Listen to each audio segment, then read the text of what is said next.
ನಮಸ್ಕಾರ. ಉತ್ತರ ಕರ್ನಾಟಕ ನ್ಯೂಸ್ನ ಪ್ರೈಮ್ ಟೈಮ್ಗೆ ಸ್ವಾಗತ. ನಾನು ಹನುಮಂತೇಶ್. ಮರ್ಕಲ್ ಗ್ರಾಮ ಪಂಚಾಯತ್ನಲ್ಲಿ ನಡೆದ ಅವ್ಯವಹಾರದ ಕುರಿತು ಮೊದಲನೇ ಸಂಚಿಕೆ ನಿಮ್ಮ ಉತ್ತರ ಕರ್ನಾಟಕ ನ್ಯೂಸ್ ಬಿಡುಗಡೆ ಮಾಡಿದ ಕೇವಲ 20 ಗಂಟೆಗಳಲ್ಲಿಯೇ ಅಧಿಕಾರಿಗಳು ಅಮಾನತ್ತಾಗಿದ್ದರು. ಬರೋಬ್ಬರಿ 4 ಅಧಿಕಾರಿಗಳು ಅಮಾನತ್ತಾಗಿರೋ ಬಗ್ಗೆ ನಮಗೆ ಮಾಹಿತಿ ಲಭ್ಯವಾಗಿದೆ.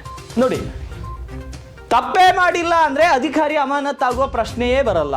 ತಪ್ಪು ಮಾಡಿದ ಮೇಲೆ ಅಮಾನತ್ ಕೂಡ ಆಗಿದ್ದಾರೆ. ಆ ಅಮಾನತ್ತಿನ ಒಬ್ಬ PDO ಅಮಾನತ್ತಿನ ಕಾಪಿ ನಮ್ಮ ಕೈ ಸೇರಿದೆ. ಇದು ಸೇರಿ 2-3 ದಿನ ಆಯಿತು. ಆದರೆ ಹಬ್ಬ ಹರಿದಿನ, ರಾಜ್ಯ ಮಟ್ಟದ ಸುದ್ದಿಗಳು ಇವೆಲ್ಲವನ್ನು ನೋಡ್ಕೊತ ಹೋದಾಗ ಇವತ್ತು ಈ ಭಾಗ 2 ಬಿಡುಗಡೆ ಮಾಡುವಂಥ ಸಂದರ್ಭ.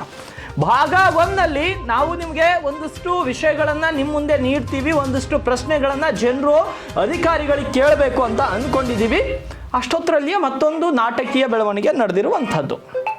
ಸಾಮಾನ್ಯವಾಗಿ ಯಾವುದೇ ಸರ್ಕಾರಿ ಇಲಾಖೆಗಳಿಗೆ ಹೋದರೂ ಅಲ್ಲಿನ ಅಧಿಕಾರಿಗಳ ಬಗ್ಗೆ ಕೆಲವು ಜನರು ದೂರುಗಳನ್ನು ಸದಾ ನೀಡ್ತಲೇ ಇರ್ತಾರೆ. ನಾವು ಒಬ್ಬ ಪತ್ರಕರ್ತನಾಗಿ ನಾವು ಹೋದಾಗ, ಸರ್ ಅದು ಇದೆ, ಇದು ಇಲ್ಲ ಸರ್, ಇದು ಕಾಮನ್ ರೊಟೀನು. ಕಾಮಗಾರಿ ಹೆಸರಲ್ಲಿ ಹಣ ಲಪ್ಟಾಯಿಸಿರೋದು, ಸಮರ್ಪಕವಾಗಿ ಸರ್ಕಾರದ ಅನುದಾನವನ್ನು ಬಳಸದೇ ಇರುವುದು, ಹಣದ ಆಸೆಗೆ ಬಿದ್ದು ಎಲ್ಲ ಕಾನೂನನ್ನು ಮೀರಿ ಕೆಲಸ ಮಾಡೋದು ಕೆಲವೊಂದು ಅಧಿಕಾರಿಗಳಿಗೆ ವಾಡಿಕೆ ಆಗಿಬಿಟ್ಟಿದೆ.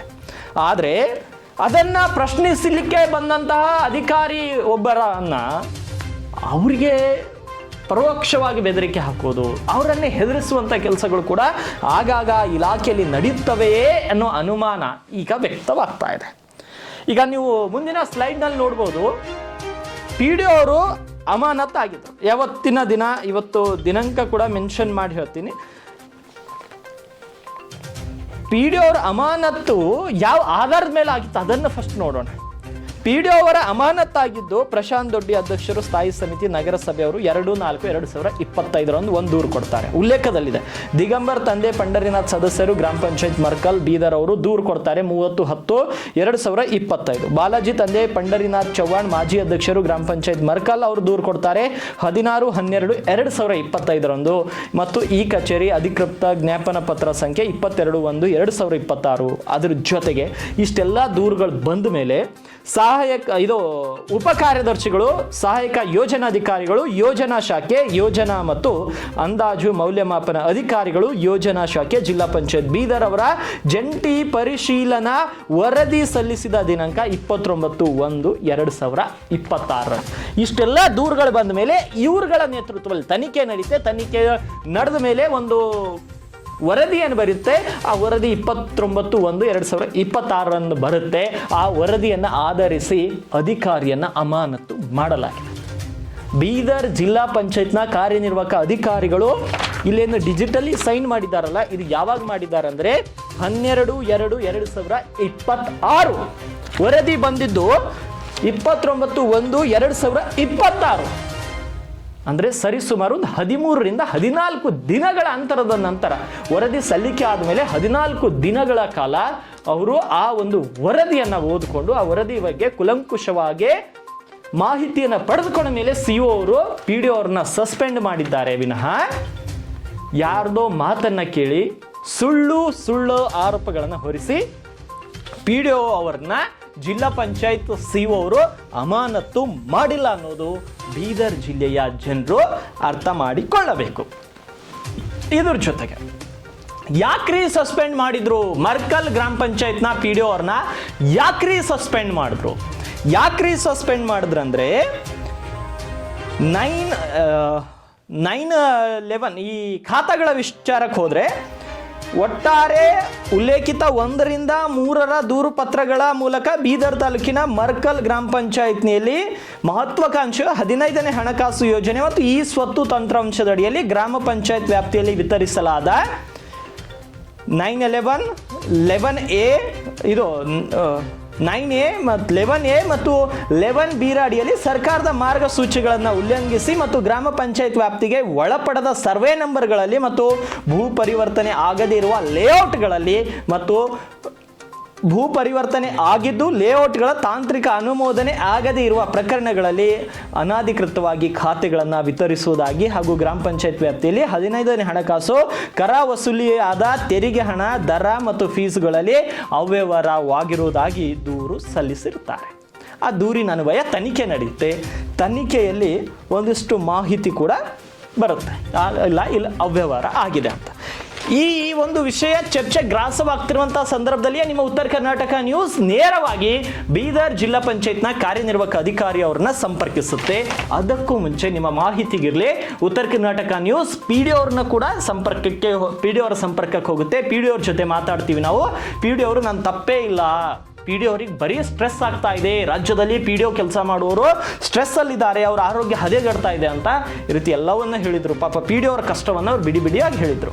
ಅದಾದ ನಂತರ ನಮ್ಮ ತಂಡ ನೇರವಾಗಿ ಮರ್ಕೆಲ್ನಿಂದ ಜಿಲ್ಲಾ ಪಂಚಾಯತ್ ಕಚೇರಿಗೆ ಹೋಗುತ್ತೆ. ಜಿಲ್ಲಾ ಪಂಚಾಯತ್ ಕಚೇರಿಯಲ್ಲಿ ನಮ್ಮವರು ಒಂದು ಬೈಟ್ ಅನ್ನು ಕೂಡ ತಗೊಂತಾರೆ. CO ಅವ್ರು ಬೈಟ್ ತಗೊಂಡ್ಮೇಲೆ ಒಂದು ಸುದ್ದಿ ಬಿತ್ತರಿಸ್ತೀವಿ. ಸುದ್ದಿ ಬಿತ್ತರಿಸಿದ ಮೇಲೆ ಇವರೇ PDO ಅವರೇ ಆ ಒಂದು ಗ್ರೂಪಲ್ಲಿ ನಾವು ಮಾಡಿರುವಂಥ ಸುದ್ದಿಯನ್ನು ಶೇರ್ ಮಾಡ್ಕೋತಾರೆ ಮತ್ತು CO ಸಾಹೇಬ್ರ ಸುದ್ದಿಗೆ ರಿಪ್ಲೈ ಏನು ಬರೀತಾರೆ: ಮಾನ್ಯರೇ, ಉತ್ತರ ಕರ್ನಾಟಕ ಸುದ್ದಿವಾಹಿನಿಗೆ ತಾವು ನೀಡಿರುವ ಹೇಳಿಕೆಯನ್ನು ಗಮನಿಸುತ್ತಿರುವೆ.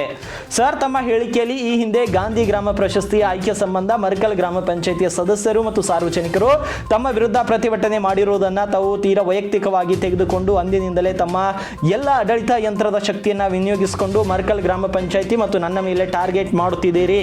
ಈ ಟಾರ್ಗೆಟ್ನ ಮುಂದುವರೆದ ಭಾಗವೇ ತಮ್ಮ ಈ ಹೇಳಿಕೆ ಅಂತ ಅನಿಸ್ತಾ ಇದೆ. ದೂರು ಸಲ್ಲಿಸಿರುವವರ ದುರುದ್ದೇಶ ಏನು ಅನ್ನೋದು ತಮಗೆ ಲಿಖಿತವಾಗಿ ಹೇಳಿಕೆ ಕೊಟ್ಟಿದ್ದೇನೆ. ಶಾಖಾ ಗ್ರಂಥಾಲಯಕ್ಕೆ ಸ್ವಸಹಾಯ ಗುಂಪಿನ ಒಬ್ಬ ಮಹಿಳೆಯನ್ನ ನೇಮಿಸಿ ಅಂತ ಸರ್ಕಾರದ ಆದೇಶ ಮತ್ತು ತಮ್ಮ ನಿರ್ದೇಶನ ಇದ್ದ ಪ್ರಯುಕ್ತ ಸೂಚಿಸಲಾಗಿರುತ್ತದೆ. ಇದು ಅವ್ಯವಹಾರ ಹೇಗಾಗುತ್ತೆ? 15ನೇ ಹಣಕಾಸು ಯೋಜನೆಯಲ್ಲಿ ಯಾವುದೇ ರೀತಿಯ ಅವ್ಯವಹಾರ ಆಗಿಲ್ಲ. CS ಸೈಟ್ ಬಗ್ಗೆ ಈಗಾಗಲೇ ಮಾನ್ಯ ಈ ರೀತಿ ಉದ್ದದ ಮೆಸೇಜ್ ಅನ್ನು ಬರೆದಿದ್ದಾರೆ. ನಮಗೂ ಸ್ವಲ್ಪ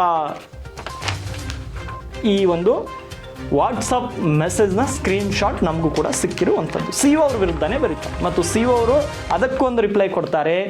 ಎಲ್ಲಿ CS ಸೈಟ್ಗಳ ಹಂಚಿಕೆ ಆಗುತ್ತೆ ಅದರಲ್ಲಿ ಒಂದು ಕಾನೂನಿದೆ. ಏನು? ಗ್ರಾಮ ಪಂಚಾಯತಿಯಿಂದ ಚರ ಹಾಗೂ ಸ್ಥಿರ ಸ್ವತ್ತುಗಳ ಅರ್ಜನೆ ಮತ್ತು ವರ್ಗಾವಣೆ ತಿದ್ದುಪಡಿ ನಿಯಮಗಳು 2017ರ ನಿಯಮ 5ರ ಅನ್ವಯ 5,000 ರೂಪಾಯಿಗಳ ಮೌಲ್ಯವನ್ನು ಮೀರುವ ಯಾವುದೇ ಸ್ಥಿರ ಸ್ವತ್ತಿನ ಗುತ್ತಿಗೆ, ಮಾರಾಟ ಅಥವಾ ಇತರೆ ವರ್ಗಾವಣೆ ಮಾಡಲು ಗ್ರಾಮ ಪಂಚಾಯತಿಗಳು ಸರ್ಕಾರದ ಪೂರ್ವಾನುಮೋದನೆ ಪಡೆಯಬೇಕಾಗಿರುತ್ತದೆ. ಈ ನಿಯಮ ಅನ್ವಯಗಳ ಕ್ರಮ ವಹಿಸುವಂತೆ ತಮಗೆ ನಿರ್ದೇಶಿಸಲ್ಪಡುತ್ತೆ ಅಂತ. ಇದು ಇವತ್ತು ನಿನ್ನೆ ಬಂದ ಆರ್ಡರ್ ಅಲ್ಲ. 21/8/2018 ಕರ್ನಾಟಕ ಸರ್ಕಾರದ ಮುಬಾರಕ್ ಅಹಮದ್ ಉಪನಿರ್ದೇಶಕರು ಹಾಗೂ ಪದ ನಿಮಿತ್ತ ಸರ್ಕಾರದ ಅಧೀನ ಕಾರ್ಯದರ್ಶಿ ಗ್ರಾಮೀಣಾಭಿವೃದ್ಧಿ ಮತ್ತು ಪಂಚಾಯತ್ ರಾಜ್ ಇಲಾಖೆಯವರು ಈ ಆದೇಶವನ್ನು ಹೊರಡಿಸಿರುತ್ತಾರೆ. ಅಂದರೆ 5,000 ರೂಪಾಯಿಗಿಂತ ಮೇಲಿಂದ ಏನೇ CS ಸೈಟ್ ವಿಚಾರ ಇದ್ರೆ ಅದು ಸರ್ಕಾರದ ಗಮನಕ್ಕೆ ತರಬೇಕು. ಆದರೆ PDO ಸಾಹೇಬರು ತಂದಿರುವುದಿಲ್ಲ. ಅದನ್ನೇ CO ಸಾಹೇಬ್ರು ಹೇಳಿದರೆ ಇಲ್ಲ, ನನ್ನ ವಿರುದ್ಧ ವೈಯಕ್ತಿಕ ಟೀಕಾ ಪ್ರಹಾರ ಮಾಡ್ತಿದ್ದೀರಿ ಅಂತ ಹೇಳ್ತಾ ಇದ್ದಾರೆ. ಅದಾದಮೇಲೆ ನಿಮ್ಮ ಉತ್ತರ ಕರ್ನಾಟಕ ನ್ಯೂಸ್ ಮೊದಲನೇ ಸಂಚಿಕೆ ಮಾಡುತ್ತೆ. ಮೊದಲನೇ ಸಂಚಿಕೆ ಆದಮೇಲೆ PDO ಅವರು ಅಮಾನತ್ತಾಗ್ತಾರೆ. ಅವ್ರ ಜೊತೆ ಒಂದಿಷ್ಟು ಅಧಿಕಾರಿಗಳು ಕೂಡ ಅಮಾನತ್ತಾಗ್ತಾರೆ. ಆದರೆ ಇದೆಲ್ಲ ಅಮಾನತ್ತಾಯಿತು, ಎಲ್ಲವೂ ಆಯಿತು. ಈಗ ಇವತ್ತಿನ ದಿನ ZP ಆಫೀಸಲ್ಲಿ ದಿಶಾ ಮೀಟಿಂಗ್ ಇತ್ತು. ಅಲ್ಲಿ ಕೂಡ ಒಂದು ಹೈ ಡ್ರಾಮಾ. PDO ಸಾಹೇಬ್ರನ್ನ ಹೆಂಗ್ರಿ ಸಸ್ಪೆಂಡ್ ಮಾಡಿದ್ರಿ? ಬೇರೆ ಬೇರೆ ಪಂಚಾಯತಿಗಳಲ್ಲಿ ಕೂಡ ಅವ್ಯವಹಾರ ಇದೆ, ಕೇವಲ ಈ ಪಂಚಾಯತನ್ನೇ ಯಾಕೆ ಟಾರ್ಗೆಟ್ ಮಾಡ್ತಾ ಇದ್ದೀರಿ ಅಂತ ಒಂದಿಷ್ಟು ಜನ CO ಸಾಹೇಬ್ರನ್ನ ಕೂಡ ಪ್ರಶ್ನೆ ಮಾಡಿದ್ದಾರೆ. ಸಂವಿಧಾನ ಎಲ್ರಿಗೂ ಹಕ್ಕು ಕೊಟ್ಟಿದೆ, ಪ್ರಶ್ನೆ ಮಾಡಬೇಕು. ನಾನು ಎಷ್ಟು ಸಲ ಹೇಳ್ತೀನಿ, ಅನ್ಯಾಯದ ವಿರುದ್ಧ ಪ್ರಶ್ನೆ ಮಾಡಿ, ಭ್ರಷ್ಟರ ವಿರುದ್ಧ ಧ್ವನಿ ಎತ್ತಿ. ಎಲ್ಲಿ ತನಕ ನಾವು ಅನ್ಯಾಯವನ್ನು ಪ್ರಶ್ನಿಸುವುದಿಲ್ವೋ, ಎಲ್ಲಿ ತನಕ ಭ್ರಷ್ಟಾಚಾರಿಗಳನ್ನು ಪ್ರಶ್ನಿಸುವುದಿಲ್ವೋ ಅಲ್ಲಿ ತನಕ ವ್ಯವಸ್ಥೆ ಸುಧಾರಣೆ ಆಗಲ್ಲ. ಇದು ನಾನು ಹೇಳಿದ್ದೆ, ಅನೇಕ ಸಲ ಹೇಳಿದ್ದೆ.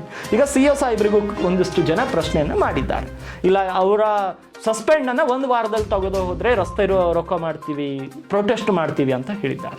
ಆದರೆ ಒಂದಿಷ್ಟು ಪ್ರಶ್ನೆಗಳು ಈಗ ಉದ್ಭವ ಆಗಿರೋದು, ನಿಜಕ್ಕೂ PDO ತಪ್ಪೇ ಮಾಡಿಲ್ವಾ? ಹಾಗಿದ್ರೆ PDO ತಪ್ಪು ಮಾಡಿದ ಮೇಲೆ CO ಅವರು ಸುಮ್ಮನೆ ಸಸ್ಪೆಂಡ್ ಮಾಡಿದ್ರ ಅನ್ನೋದು ಬೀದರ್ ಜಿಲ್ಲೆಯ ಜನರಿಗೆ ಕುತೂಹಲ ಮೂಡಿಸಿದೆ. ಆದರೆ ಈ ಒಂದು ಲೆಟರಲ್ಲಿ ನೋಡಿದಾಗ ನನಗನ್ನಿಸುತ್ತೆ ಇವ್ರು ಕೊಟ್ಟಿರುವಂತಹ ಅಂಶಗಳು ಎಷ್ಟು ಕಾನೂನು ಮೀರಿದೆ. ಎಲ್ಲವೂ ಕೂಡ ಸುಸೂತ್ರವಾಗಿ ತನಿಖಾ ವರದಿ ಬಂದ ಮೇಲೇ CO ಅವರು ಸಸ್ಪೆಂಡ್ ಮಾಡಿದ್ದಾರೆ. ಸುಮ್ಮನೆ ಗಾಳಿ ಮಾತಿನ ಮೇಲೆ ಮಾಡಿಲ್ಲ.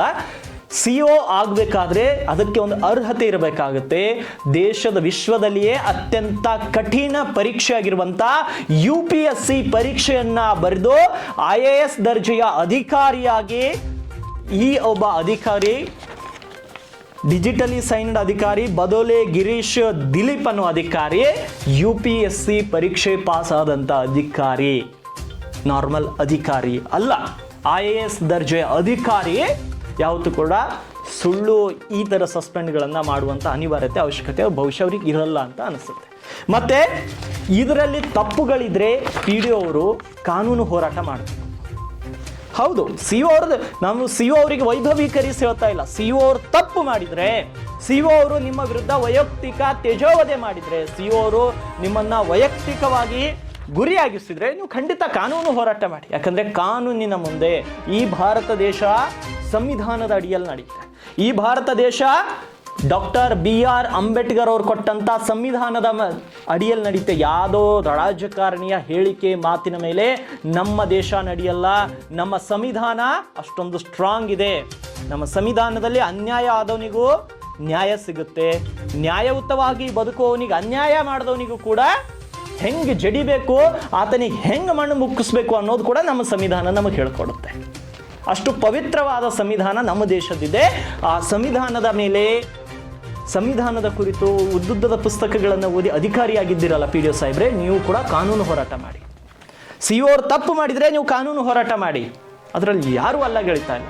ಆದರೆ ಇವತ್ತಿನ ಈ ಒಂದು ಹೈಡ್ರಾಮವನ್ನು ನೋಡಿದಾಗ ನಿಜಕ್ಕೂ ಎಲ್ಲೋ ಒಂದು ಕಡೆ ಇದರಲ್ಲಿ ರಾಜಕೀಯದ ಇನ್ವಾಲ್ವ್ಮೆಂಟ್ ಯಾವ ಮಟ್ಟಿಗಿದೆ, ಇದರ ಹಿಂದೆ ಯಾರ್ಯಾರು ರಾಜಕಾರಣಿಗಳಿದ್ದಾರೆ, ಒಬ್ಬೊಬ್ಬರ ಹೆಸರು ಬರುತ್ತೆ. ಇದು ಭಾಗ 2, ಭಾಗ 3, 4, 5 ಬಂದಾಗ ಒಬ್ಬೊಬ್ಬರ ಹೆಸರು ಹೊರಗಡೆ ಬರುತ್ತೆ.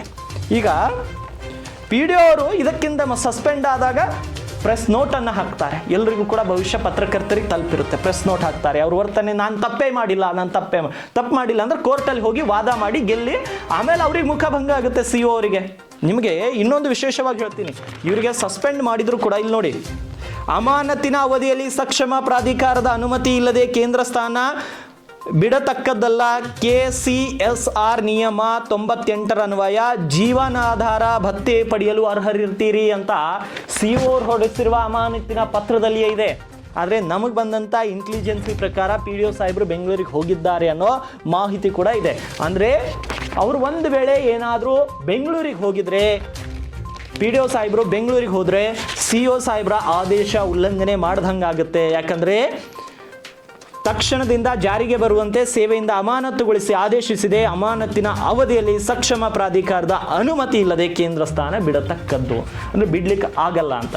ಈಗ ಆ ಸಕ್ಷಮ ಪ್ರಾಧಿಕಾರದ್ದು ಅನುಮತಿ ಪಡೆದು ಬೆಂಗಳೂರಿಗೆ ಹೋಗಿದ್ದಾರೋ ಇಲ್ವೋ ಗೊತ್ತಿಲ್ಲ. ಆದರೆ ಬೆಂಗಳೂರಿಗೆ ಹೋಗಿದ್ದಾರೆ, ಒಂದಿಷ್ಟು ಲೀಡರ್ಸ್ಗಳನ್ನು ಕರ್ಕೊಂಡು ಹೋಗಿದ್ದಾರೆ. ಆ ಲೀಡರ್ಸ್ಗಳು ಯಾರು ಅನ್ನೋದನ್ನು ಮುಂದಿನ ಎಪಿಸೋಡ್ನಲ್ಲಿ ನಿಮಗೆ ತೋರಿಸ್ತೀವಿ.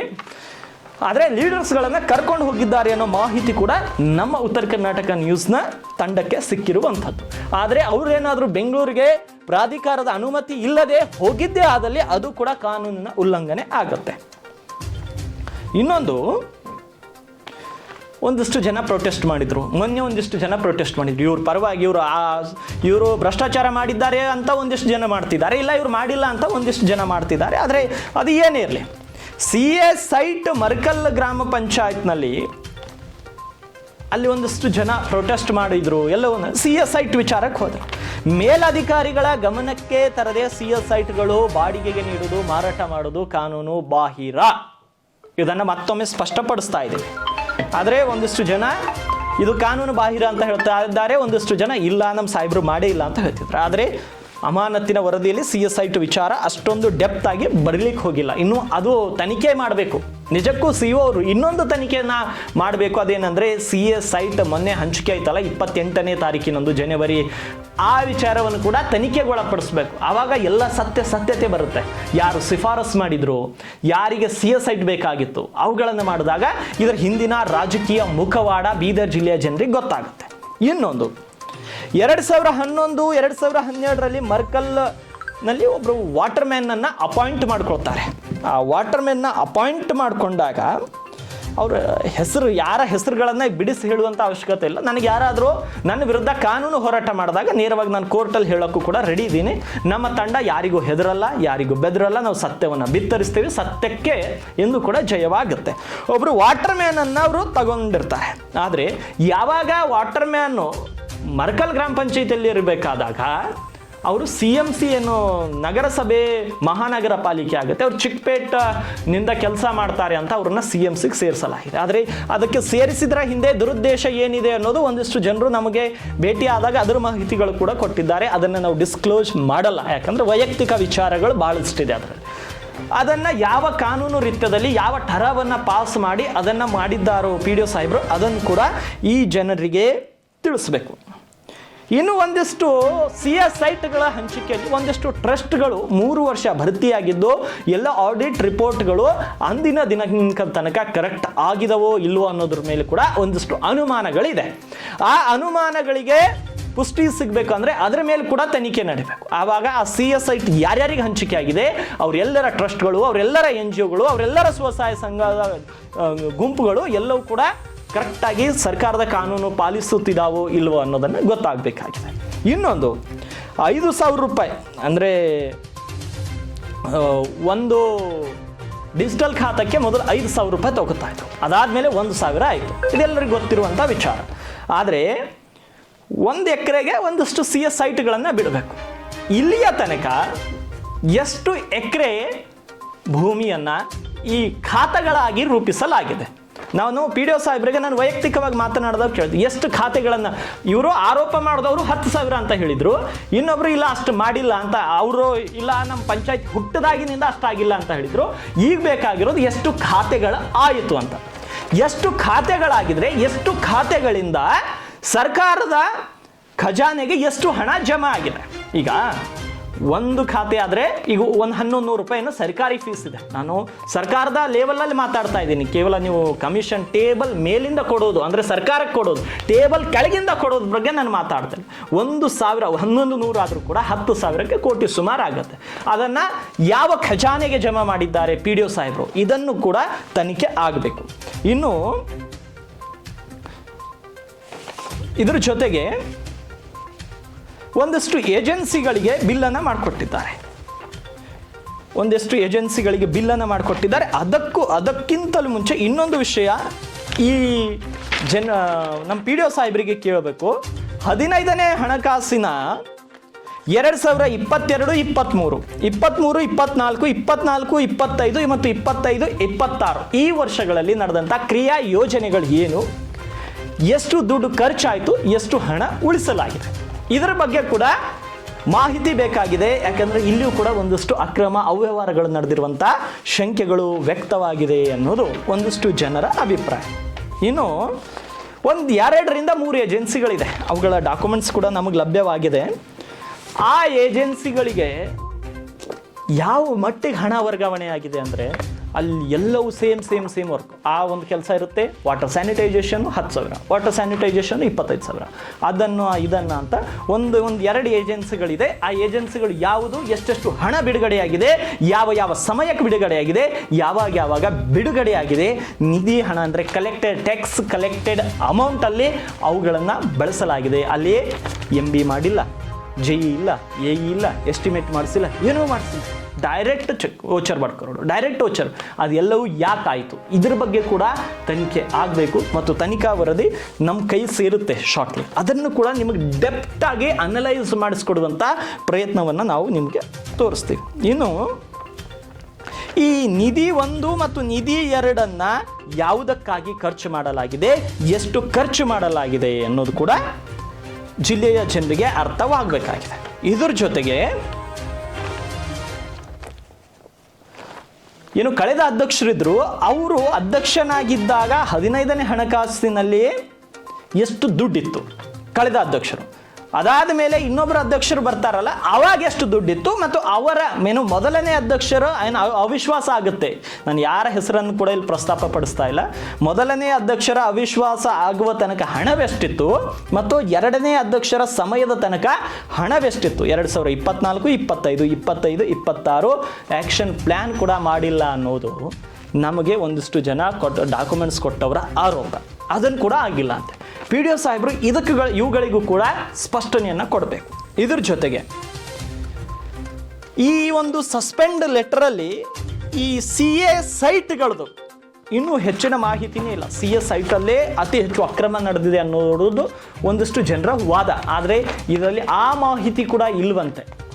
ಅದನ್ನು ಕೂಡ ಇದು ಮಾಡಬೇಕು. ಇನ್ನು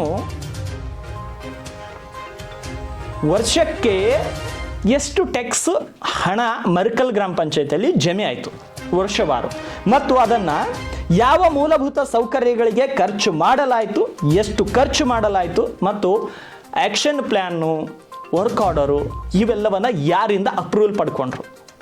ಸಿ ಒ ಅವ್ರು ಅಪ್ರೂವಲ್ ಪಡ್ಕೊಂಡ್ರ, ಇ ಒ ಅವ್ರು ಅಪ್ರೂವಲ್ ಪಡ್ಕೊಂಡ್ರ, ಹಣವನ್ನು ಎಲ್ಲೆಲ್ಲಿ ಖರ್ಚು ಮಾಡಿದ್ರು, ಎಸ್ಟಿಮೇಟ್ ಯಾರು ಮಾಡಿದ್ರು, MB ಬುಕ್ಕನ್ನು MB ಬರೆದವ್ರು ಯಾರು, ಇವೆಲ್ಲವೂ ಕೂಡ ಚರ್ಚೆಗೆ ಗ್ರಾಸ ಆಗ್ತಾ ಇದೆ. ಯಾಕಂದರೆ ಎಲ್ಲವೂ ಕೂಡ ಡೈರೆಕ್ಟ್ ವೋಚರ್ ಬರ್ಕೊಟ್ಟಿದ್ದಾರೆ. ಅಲ್ಲಿ ನನ್ನ ಅನಿಸಿಕೆಗೆ ಇಬ್ಬರು ಇಂಜಿನಿಯರ್ಸ್ಗಳಿದ್ದಾರೆ. ಒಬ್ಬರು ಸಿವಿಲು, ಇನ್ನೊಬ್ಬರು ವಾಟರು, ನೀರು ನೈರ್ಮಲ್ಯಕ್ಕೊಬ್ರು ಇದ್ದಾರೆ ಮತ್ತು ಸಿವಿಲ್ ವರ್ಕ್ಗಳೇ. ಅವ್ರು ಇಬ್ಬರು ಜೈಗಳಿದ್ದಾಗಲೂ ಕೂಡ ಇವರು ಡೈರೆಕ್ಟಾಗಿ ವೋಚರ್ ಡೈರೆಕ್ಟಾಗಿ ವರ್ಕ್ ಕೊಡ್ತಾರೆ ಅಂದರೆ ಎಲ್ಲೋ ಇದು ಕೂಡ ಚರ್ಚೆಗೆ ಗ್ರಾಸ ಆಗ್ತಾ ಇದೆ. ಇದಿಷ್ಟು ಅಲ್ಲದೆ ಈ ನಿಧಿ 1 ಮತ್ತು ನಿಧಿ 2ರಿಂದ ಹಣ ಯಾರ್ಯಾರಿಗೆ ಹೋಯ್ತು, ಎಲ್ಲೆಲ್ಲಿ ಹೋಯ್ತು ಅನ್ನೋದ್ರ ಕೂಡ ಮಾಹಿತಿ ಬೇಕಾಗಿದೆ. ಸೊ ಇದು ಇಷ್ಟೆಲ್ಲವೂ ಆಗಿತ್ತು, ಇಷ್ಟೆಲ್ಲವೂ ಸಸ್ಪೆಂಡ್ ಆಯಿತು, ಇಷ್ಟೆಲ್ಲವುದಕ್ಕೂ ಉತ್ತರ ಬೇಕಾಗಿದೆ. ಮತ್ತು ಇನ್ನೊಂದಿಷ್ಟು ಆರೋಪಗಳಿಗೆ ಉತ್ತರ ನಾಳೆಯ ಪ್ರೈಮ್ ಟೈಮ್ನಲ್ಲಿ ಸಿಗುತ್ತೆ. ಮತ್ತು ಈ ಏಜೆನ್ಸಿಗಳಿಗೆ ಬಿಲ್ ಹೇಗೆ ಹಂಚಿಕೆ ಆಯಿತು, ಯಾವ ಆಧಾರದ ಮೇಲೆ ಆಯಿತು, ಎಷ್ಟೆಷ್ಟು ಆಯಿತು ಅದನ್ನು ಕೂಡ ಬಿಡುಗಡೆ ಮಾಡ್ತೀವಿ. ಮತ್ತು ಸಿ ಎ ಸೈಟ್ ವಿಚಾರದಲ್ಲಿಯೂ ಕೂಡ ಭ್ರಷ್ಟಾಚಾರದ ದುರ್ವಾಸನೆ ನಾರ್ತಾ ಇತ್ತು. ಅದರಲ್ಲಿ ಯಾರ್ಯಾರು ಭಾಗಿದ್ದಾರೆ, ಅದ್ರ ಹಿಂದಿರುವಂಥ ಪಾಲಿಟಿಷಿಯನ್ಸ್ಗಳು ಯಾರು, ಎಲ್ಲದಕ್ಕೂ ರಾಜಕೀಯ ಕುಮ್ಮಕ್ಕು ಕೊಡ್ತಾ ಇರುವಂಥವ್ರು ಯಾರು, ಯಾವ ರಾಜಕಾರಣಿಗಳು ಇದರಲ್ಲಿ ಇನ್ವಾಲ್ವ್ಮೆಂಟ್ ಇದ್ದಾರೆ, ಈ ಎಲ್ಲ ಸುದ್ದಿಗಳು ನಿಜಕ್ಕೂ ಜಿಲ್ಲಾ ಉಸ್ತುವಾರಿ ಸಚಿವರಾಗಿರುವ ಈಶ್ವರ್ ಖಂಡ್ರೆ ಅವರಿಗೆ ಗೊತ್ತಿದೆಯಾ? ಈಶ್ವರ್ ಖಂಡ್ರೆ ಅವರು ಈ ಎಲ್ಲ ವಿಚಾರಗಳು ಗೊತ್ತಿದ್ದು ಸುಮ್ಮನಾಗಿದ್ದಾರಾ?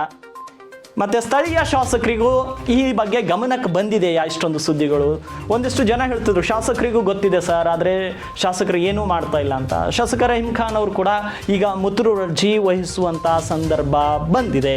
ಸಿ ಎ ಸೈಟ್ನಲ್ಲಿ ಬಹಳಷ್ಟು ಅಕ್ರಮವಾಗಿದೆ, ಎನ್ನೆ ಖಾತಾ ತೆಗೆಯುವಾಗಲೂ ಕೂಡ ಆಗಿದೆ. ಅವೆಲ್ಲವನ್ನು ಯಾವ ಇದರಲ್ಲಿ ಅಕ್ರಮ ಅನ್ಯಾಯವಾಗಿದೆ ಮತ್ತು ಒಂದಿಷ್ಟು ಜನನ್ನ ರಿಕ್ರೂಟ್ ಮಾಡಿಕೊಳ್ಳುವಾಗ ಕೂಡ ಸರ್ಕಾರದ ನಿಯಮಗಳು ಉಲ್ಲಂಘನೆ ಆಗಿದೆ. ಅವೆಲ್ಲವನ್ನು ಮುಂದಿನ ಸಂಚಿಕೆಯಲ್ಲಿ ನಿಮ್ಮ ಮುಂದೆ ತೋರಿಸುವಂಥ ಪ್ರಯತ್ನ ಆಗುತ್ತೆ. ಜಿಲ್ಲಾ ಪಂಚಾಯತ್ ಸಿ ಒ ಅವರು ನೀವು ನಿಮ್ಮ ಕೆಲಸವನ್ನು ನಿಯತ್ತಿನಿಂದ ಮಾಡಿ. ಪಿ ಡಿ ಒ ಸಾಹೇಬ್ರೆ ನಿಮಗೆ ಅನ್ಯಾಯವಾದರೆ ನೀವು ಕಾನೂನಿನ ಹೋರಾಟ ಮಾಡಿ.